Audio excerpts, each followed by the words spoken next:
Phase 3 of the MCU brought us the Infinity Saga, and with it, some of the most incredible action figures ever produced. Hey y'all, and welcome to Carbon Scoring, the best place for comics history and action figures.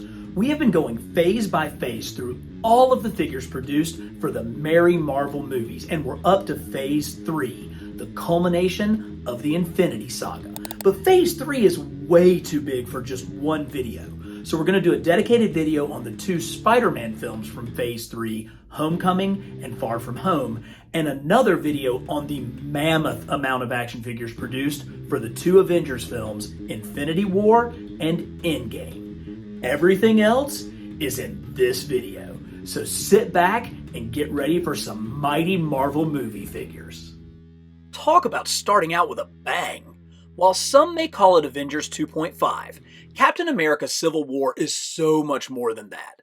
The Russo brothers managed to take the concepts of one of the best Marvel comic events, combine it with the existing MCU narrative, and create a film greater than the sum of its parts. Cap's motivation for opposing the Sokovia Accords was even clearer in the movie than in the comics, one of the few weaknesses of that book. And while this flick introduced major players to the MCU, such as Black Panther and a certain web slinger from Queens, it was the emotional conflict between Steve and Tony that centered the film and drove the Infinity Saga forward. The figures from Civil War showed that sometimes when you go back to the drawing board, you get better results, and sometimes you don't. So let's look at some of the figures that came from the movie. Unfortunately, I don't have the Falcon figure or the War Machine figure that came with these, but I do have some of the original figures that came out, including the Winter Soldier Bucky Barnes. Now, this is a good Bucky, and is better than the Bucky that we saw even with the Winter Soldier film. Better head sculpt, better detailing on his hair, really good, accurate figure all the way around. Solid figure. I definitely like this one. The Iron Man that came in the 3-pack with Cap and with Spidey is pretty great as well. Obviously, this is from the final battle between Cap and Iron Man because he has all of this battle damage that you can see right here. They did a nice job with this. You know, we've gotten this figure before, and we should see it when we get to the Infinity War and Endgame boxes, but it's a nice looking figure. I really like the fact that they went the extra mile and gave us one with the battle damage from what is truly one of the most pivotal scenes in all of the MCU. Then we got this spectacular Crossbones figure. Oh my gosh, I am so glad that I picked up this 2-pack. I have to admit, there was a period of time where I wasn't that into the MCU figures, but man, am I glad I got this. Just look at those eyes lurking behind that mask and all of this awesome tech that he's wearing. This is a well done figure, particularly for one that came in a 2-pack. You know, they didn't necessarily have to go all out like this, but they did. And they even gave us a second human head that's just as good as the masked one with all of the, I mean, just look at all of that scarring and the damage around his eyes. Ooh, that is a good figure. Now, when the original Civil War figures came out, they were part of a Build-A-Figure set that made Giant Man. And this is the Giant Man from the Build-A-Figure. I dig it. I really like kind of how rough the silver, the metallic is on this head. I love this body. He fits in really well. But they came back and they re-released it because obviously that was a hard figure to get, and some people just weren't able to complete their collections with that Build-A-Figure, and they released this one, which is good. I've seen a lot of people who are like, oh, this one's so much better because I love these blue highlights that the first one didn't really have. And I'm like, yeah, but you're losing me with that mask. That mask looks much more like a toy, more like a kid's toy, whereas this mask to me looks more like a collectible. So in my opinion, the first one, the Build-A-Figure one, is superior to the single release. But as we will see with Cap, things definitely got better as time went on. This should be the first Marvel Legends Civil War Cap that was a single release in the Marvel Legends line. It's a good figure. I mean, it's okay. It doesn't have quite the level of detail that you can see with the Crossbones. I mean, just look how much more effort went into that Crossbones compared to this Cap. Little bland on the face. We had trouble with that with the Captain America Winter Soldier figures having kind of a bland face, but they stepped it up. This one is a little bit darker. You can see the white is a little bit more shaded. I think it's probably the same head sculpt, but it just looks a little bit better. It's more Chris Evans to me. I believe this is the one that came in the 3-pack with Spider-Man and Iron Man.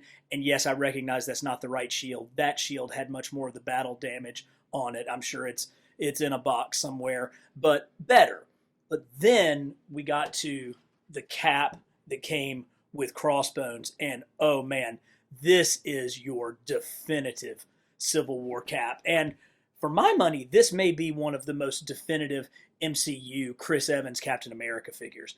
Great articulation. He's got more movement at his shoulder than the other figures have, more detail at the hands. But look at that Chris Evans head sculpt. Oh, that is so good. I mean, you are talking about the Sentinel of Liberty come to life. Plus, they didn't skimp. They also gave us the masked head as well. And this masked head, I also think, is superior to the previous ones we've seen, particularly with the eye detail that you see with that. So this is going to have to go down as my definitive Captain America Civil War figure. Longtime Carbon Scoring viewers know how much I love the creations of Steve Ditko. So I was equally excited and scared about the first Doctor Strange film.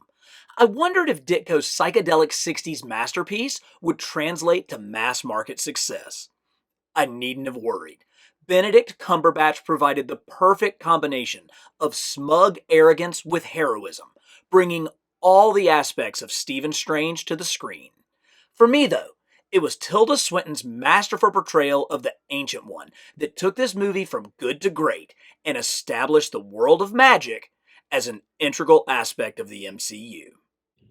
Ah, the good doctor. I would have to argue that these figures were still in their residency training and not full-on doctors, because there was a learning curve that we're going to see as we move through some of these figures, beginning with Doctor Strange in his astral form. Now, they made good use out of this sculpt because we're going to see it 2 more times, but this is the first place that we take a look at it as we see the astral form of Doctor Strange. It's kind of cool. It's sort of white pearlescent. I probably would have preferred if it was more see-through, like clear plastic, but that's not the case. This is really solid. You do not get any real light or vision coming through this. The main Doctor Strange, the first one that was released, is okay. And if you only saw this, you would think, yeah, that's a pretty decent Benedict Cumberbatch. Now, granted, it's the exact same sculpt that we just saw, but that head sculpt needed a little bit of work. And I think the team at Hasbro recognized that because they re-released the figure with a brand new head sculpt. Now, look at the difference in this version of Benedict Cumberbatch versus the one that we just saw. This one almost looks comic booky, whereas this one has that realism that we've now come to expect with all of our MCU figures. Granted, I don't know where his hand is, but it's all about that head sculpt, and that is a significant improvement over what we had just seen. We did get Baron Mordo, and again, it's okay. I mean, it's Mordo. You can tell that it is Baron Mordo, but when we get to Phase 4 and we look at the Multiverse of Madness figures, you'll be able to tell just how far the head sculpt has come from that point. Now, thankfully, there was a figure that saved this line, and it was the Marvel Select version. So here we have a really outstanding Cumberbatch head, even with kind of the gray swoops that are a major part of his look, which were noticeably absent in the Marvel Legends figure. He has a well-detailed Eye of Agamotto with the Time Stone in there. It's the same costume, but there's just so much more detail in the sculpt. I would have loved to have seen a little bit more Ditko-y kind of fingers rather than just sort of these splayed out ones, but this is a clear step up for our Doctor Strange collection.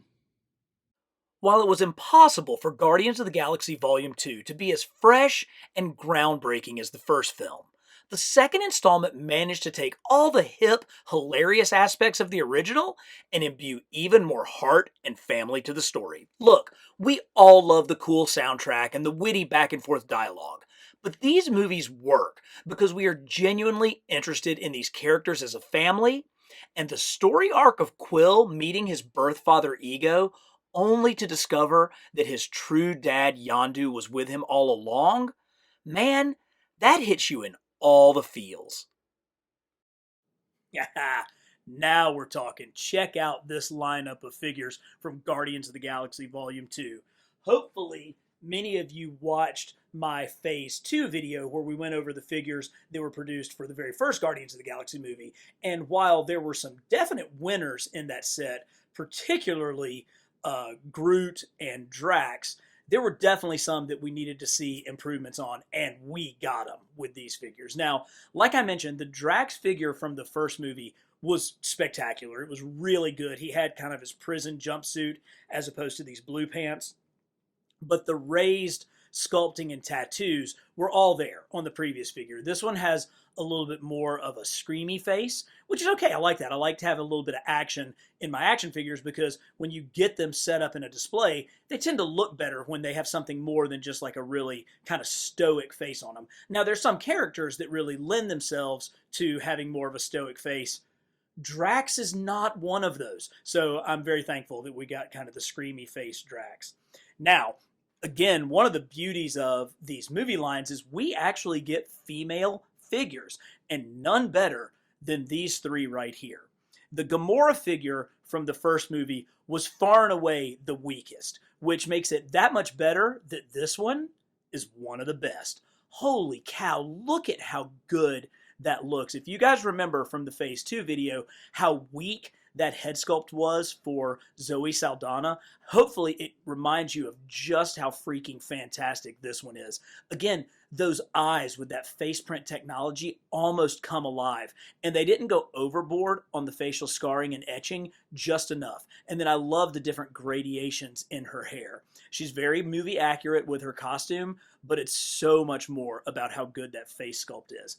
And she's the third best out of these three women, because her sister, Nebula, is just as good. Ooh, I love those shiny metallic paint apps. She really pops with this purple color, particularly these purple accessories that she has.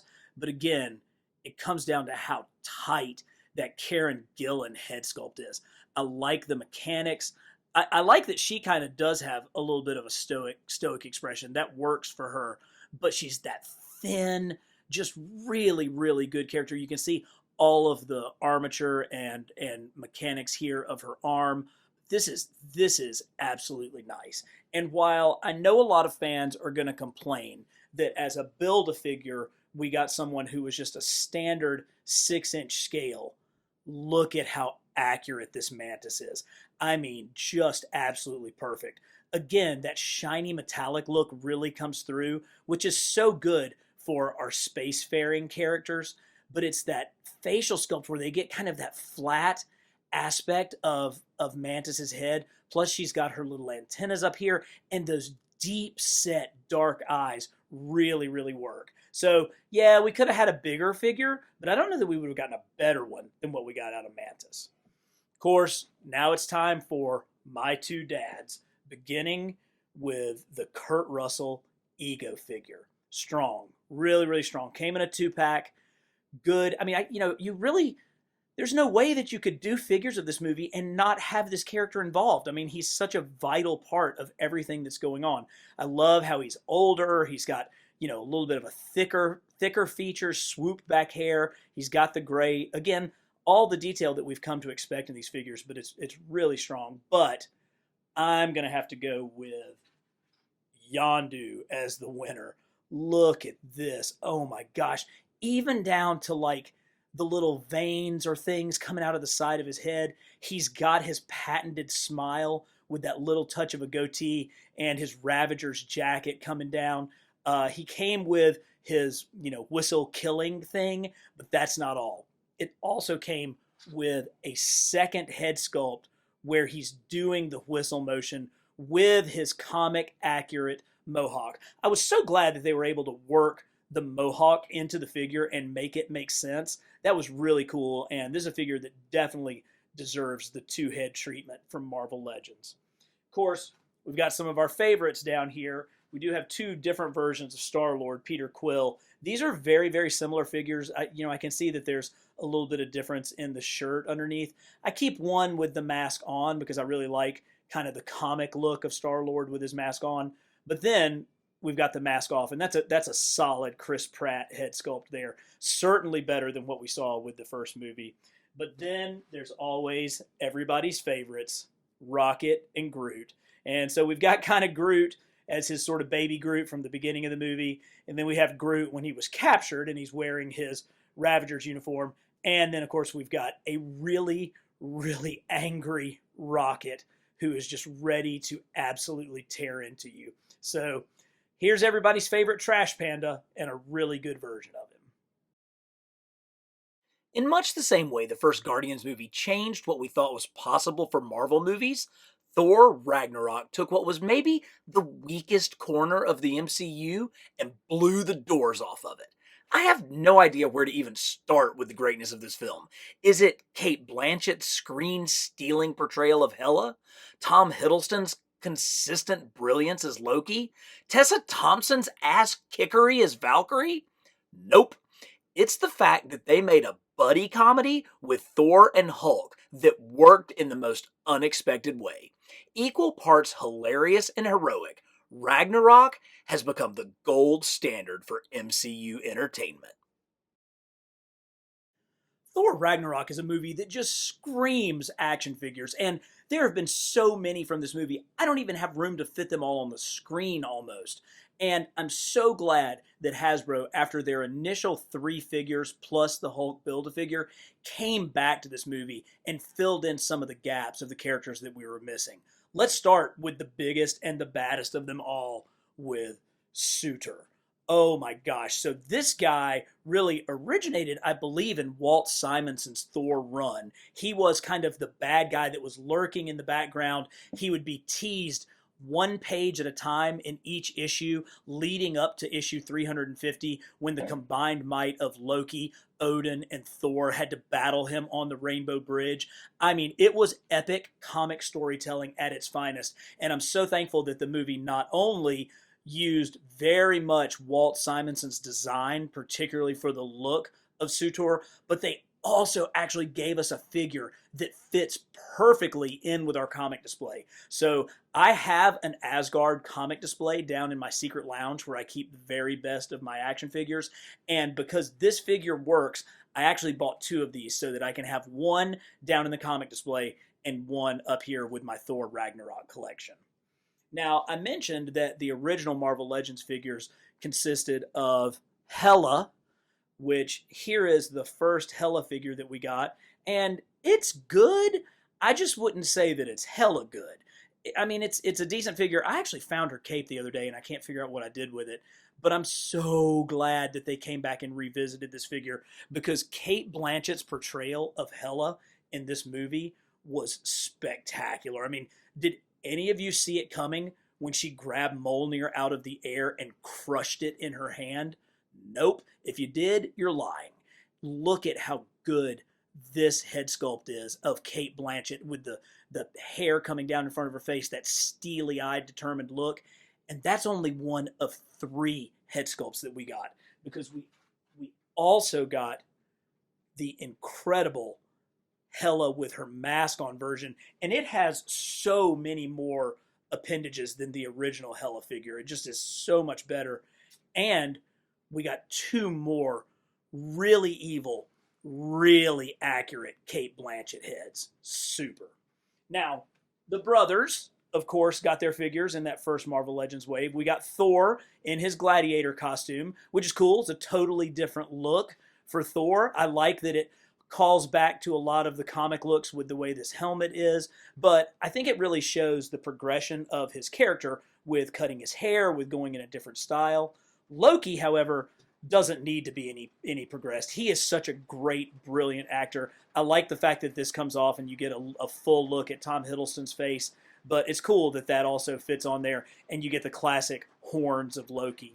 Now, in that wave, we got a Hulk Gladiator Build-A-Figure, and it's nice. I mean, it's certainly a nice figure. It's got good heft, but this one just doesn't hold a candle to what we got from Diamond Select. Look at this behemoth. So good. It's a better head sculpt. It's a bigger Hulk. He came with better accessories. He has the hammer that they used in the battle together. But not only that, not only the excellent paint apps, not only the great gladiator sandals, not only the terrific articulation, he came with the gladiator head. And that is so cool. Just look at all of that detail that they put down to like the individual feathers coming out of his gladiator helmet. So awesome. Now, they certainly filled in the gaps with some other figures, namely our good friend Korg. And I mean, look at his mouth. You can almost hear him talk just by looking at the way that they have the mouth shaped. Now, this is obviously a completely new sculpt. Everything had to be sculpted absolutely brand new for this figure. And for one that came in a 2-pack, that's pretty impressive and shows a level of dedication to this film that it was worthy of, because this movie was certainly worthy of this. We also got Scourge, the Executioner. I mean, look, very, very detailed along his head. Great likeness of the actor. I mean, just look at that. That could be the guy. And, of course, new costume. Played a key role. Definitely fits in nicely with our Asgard display. And who could forget Jeff Goldblum as the Grand Master? I love it. He's even got his like space Birkenstocks on. Oh, it's so good. His little blue goatee is sitting right there. And, you know, we've gotten a lot of Jeff Goldblum figures over the years, thanks to his participation in all the Jurassic Park movies, but none are better than his role as the Collector. And to finish up, I do have the Diamond Select Thor. It's a little bit more detailed. You know, it's a little bit larger in scale, so they're able to kind of go that extra mile with the paint apps. He also comes with his sweet sword accessories. Great Chris Hemsworth head sculpt here. Really, really solid addition for one of my absolute favorite, most entertaining Marvel movies in Thor Ragnarok. Jack Kirby's original vision for Wakanda, a technologically advanced society hidden in the heart of Africa, came into perfect focus in one of the MCU's most ambitious and best movies, Black Panther. As I always say, the conflict in a story is only as good as the motivation of the bad guy, and director Ryan Coogler spins a tale where it is just as easy to see the perspective of Michael B. Jordan's charismatic Killmonger as it is that of the ruling family. But it's the intensity, integrity, and compassion that Chadwick Boseman brought to the title character that has us all proclaiming Wakanda forever. Okay, guys, this is what a toy line is supposed to look like. You've got main characters, you've got supporting characters, you've got bad guys, you've got good guys, you've got female action figures, 4 different female action figures. This totally is worth one of the MCU's best movies. I'm glad they gave it one of its absolute best toy lines. And the detail in these figures is absolutely stunning. Look at this Ulysses claw figure. I mean, look at how crazy that head sculpt is of Andy Serkis. I mean, he's got like his tattoos, the fade of his haircut. He's got like the scars and the battle damage, but it's that smirk and those eyes. And they didn't skimp any corners anywhere else. He's got all of his tattoo work here, and he comes with 2 different versions of this arm. He's got a regular version, but of course he's also got the split version where the sonic blaster comes out. Look at how it even like looks like it folds back, like in Total Recall when the mask came down. Oh man, I mean, what a start. What an absolute start. Fairly standard body, but completely superior head and arm. Then, of course, we got multiple versions of the Eric Killmonger figure. This one I love because it has the mask that I just dropped.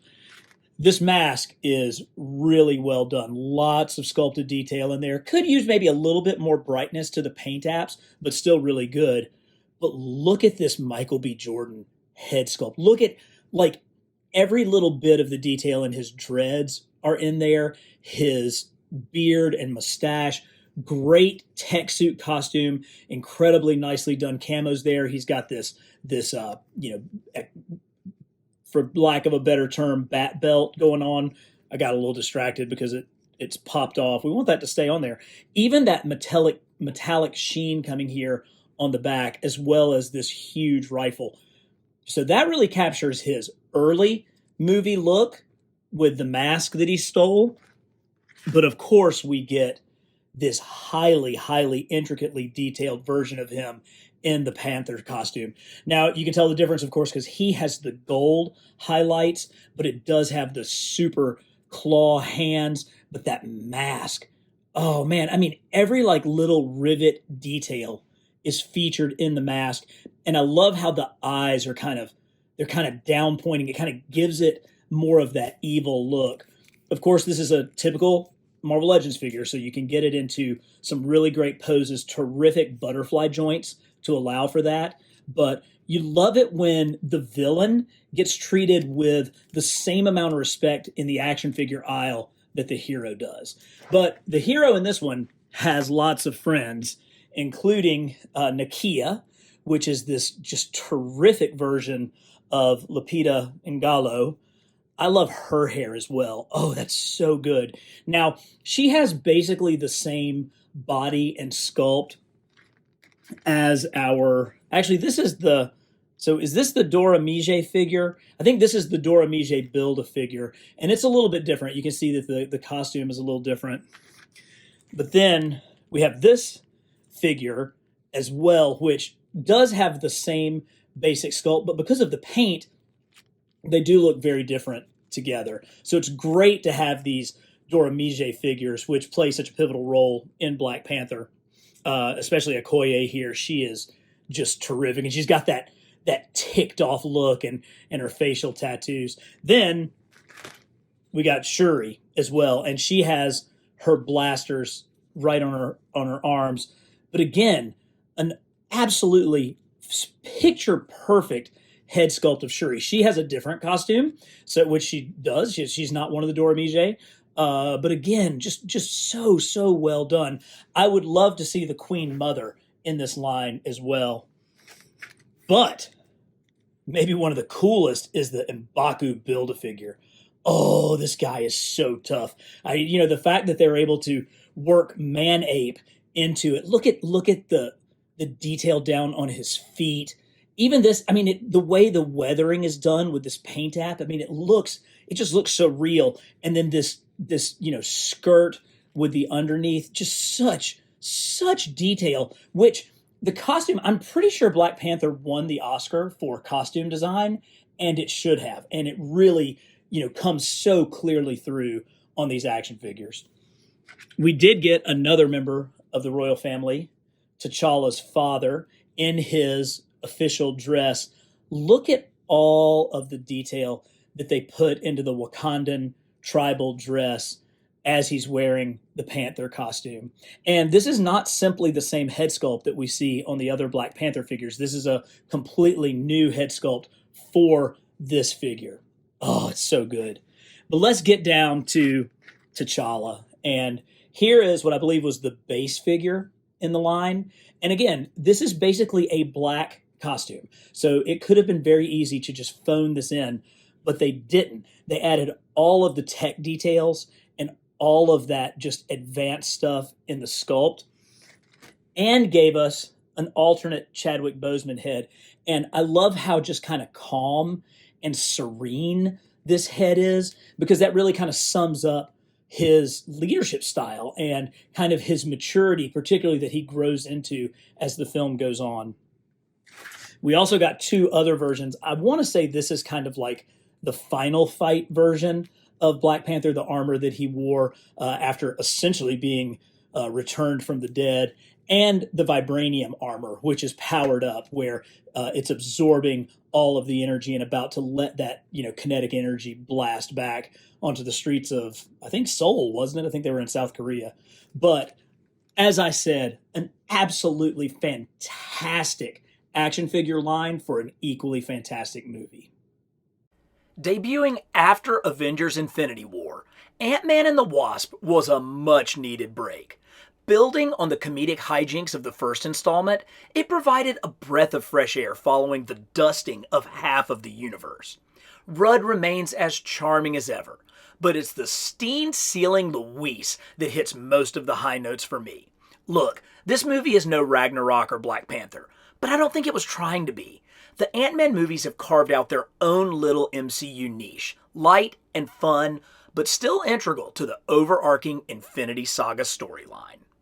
All right, I admit it. I completely screwed up last time. If you watched the Phase 2 video, you know that I showed the Ant-Man and the Wasp Ant-Man figure saying that it was actually the first Ant-Man movie figure, and I goofed it all up. This is actually the first Ant-Man movie figure. I think this is even the helmet. Hell, I don't even know anymore. I'm so confused.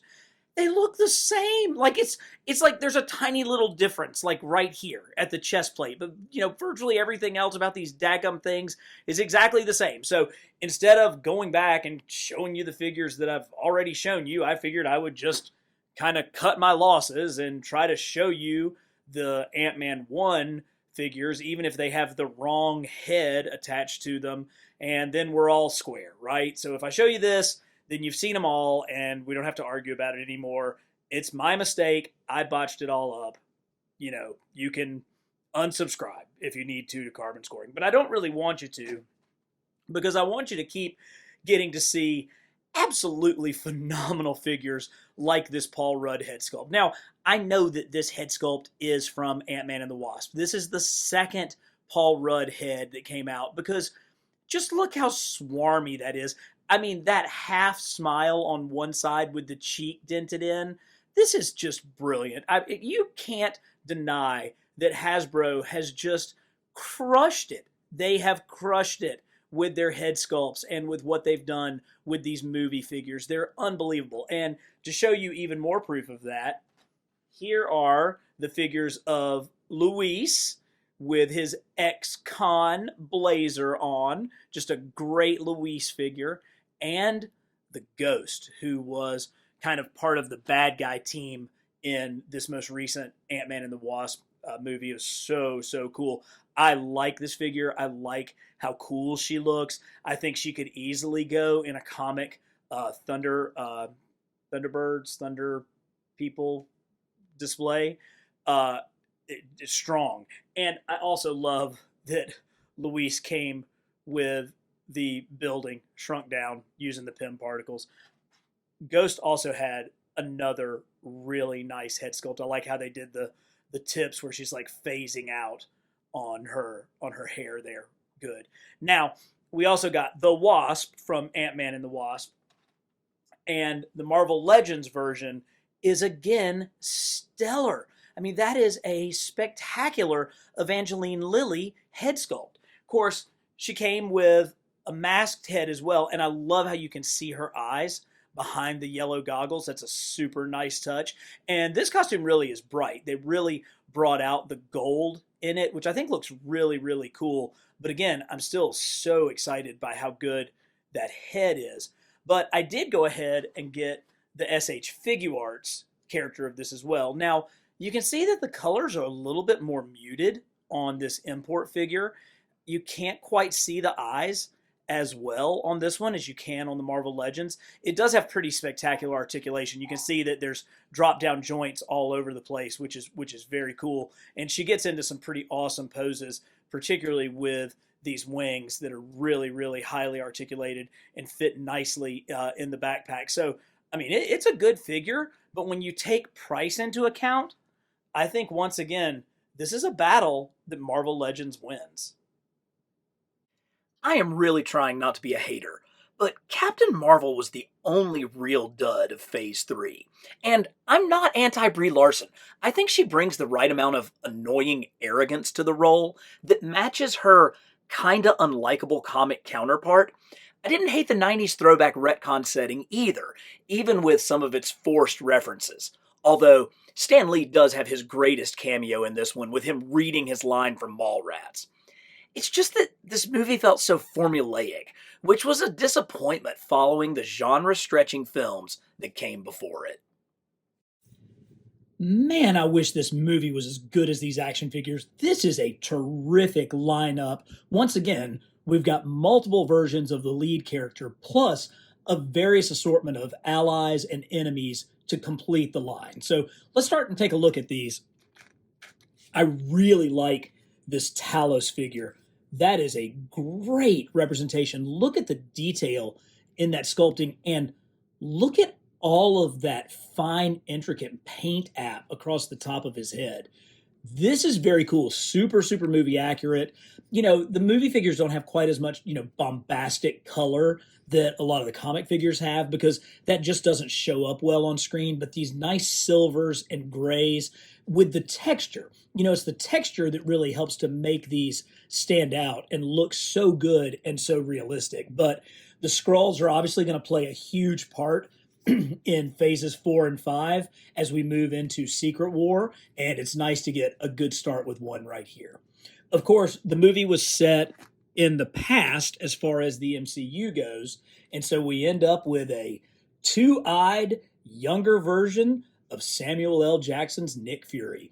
And this is clearly the Nick Fury from the film. I mean, he definitely has that younger look. He's a little bit thinner. He's on a little bit of a thinner body frame. And sure, we've used this whole tuxedoed suit kind of look before, but there's no doubt that that's Nick hiding in there. I like the sculpting of his hair too. It really does have a very accurate kind of cinematic look to it. But where I get really excited about this line are with the Kree, because I always love having characters that look similar that can set up in a display and really come together.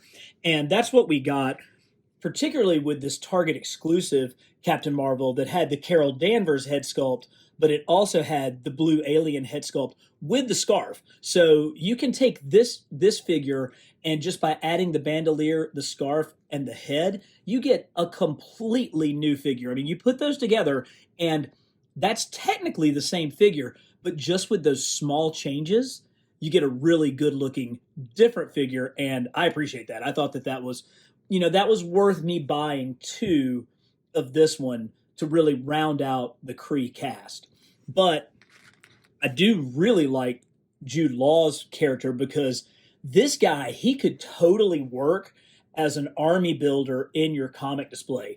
His outfit is pretty similar to what we've seen with Kree soldiers before. He has that classic kind of space gun look. And with this masked head, he could be anybody. I mean, that could work not only in your MCU display, but in a comic display as well. And I didn't buy multiple of him, but you could. I mean, you could definitely put together a bunch of Kree soldiers based off of this one single figure. To give you an idea of how good the Brie Larson head sculpt was in this line, I want to show you a couple examples that are not. So here's the Diamond Select version of Captain Marvel, and you can see it's a little bit bigger. It's just in a slightly larger scale. But what is that? I mean, who is that supposed to be? That could be any, sort of blonde-haired woman. It certainly doesn't resemble Brie Larson at all. And while they got the costume right, I mean, that's a garbage head sculpt, which is a shame because Diamond Select had been killing it with their head sculpts lately, but this one was clearly a miss. I honestly think that the Marvel Legends Captain Marvel Brie Larson figure is one of the best that they've done. And I'm going to prove it to you by showing you this SH Figuarts figure. So this is an import. This is a much more expensive figure. And yeah, it's awesome. It's got really smooth articulation. She can get into some great poses. She came with accessories. She came with a masked head that you can put on here.